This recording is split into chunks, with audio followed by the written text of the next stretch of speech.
L'info éco. Midi 31, bonjour à tous. Face à la crise énergétique, nous avons désormais une feuille de route, se réjouit la présidente de la Commission européenne.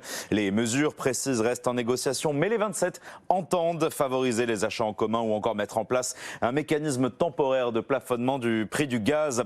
La course au 10 Downing Street est ouverte après la démission de la première ministre britannique. Liz Truss n'aura tenu que 44 jours à la tête du gouvernement. Les conservateurs vont élire un successeur d'ici à vendredi prochain. L'ex-ministre des Finances est cité parmi les favoris, tout comme Boris Johnson. Pendant ce temps-là, la livre continue de dévisser, moins 0,9% à 1,11 $, tandis que le taux 10 ans remonte à près de 4%. Alors que le Royaume-Uni se cherche un nouveau Premier ministre, Giorgia Meloni, elle est sur le point de devenir chef du gouvernement italien.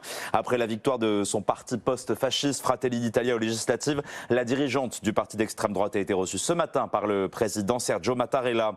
France, nation verte, voici le plan détaillé par la première ministre française avec les 22 chantiers de la planification écologique. C'était une promesse de campagne d'Emmanuel Macron. Mobilité, logement, consommation, production, avec pour objectif la neutralité carbone d'ici à 2050. Ne pas stigmatiser les Français sur leur façon de vivre, mais leur donner des alternatives. C'est la promesse d'Elisabeth Borne chez nos confrères de Libération.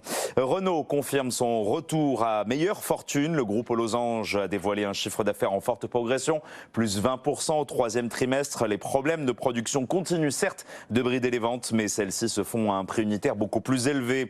Deliveroo lui abaisse ses prévisions de croissance dans une fourchette de 4 à 8% sur la totalité de l'année 2020, alors que le groupe avait annoncé initialement une croissance entre 15 et 25% en juillet dernier. Google condamné à une amende de plus de 160 millions de dollars par l'organisme de surveillance de la concurrence indien pour abus de position dominante sur le marché local des smartphones. Selon le communiqué, Google a configuré sa plateforme de manière à évincer illégalement les concurrents à ses propres applications. Midi 33 sur BFM Business. Tout de suite, BFM Business avec vous, avec Sandra Gondouin et Lorraine Goumou. Merci beaucoup Thomas. Prochain journal à 15h.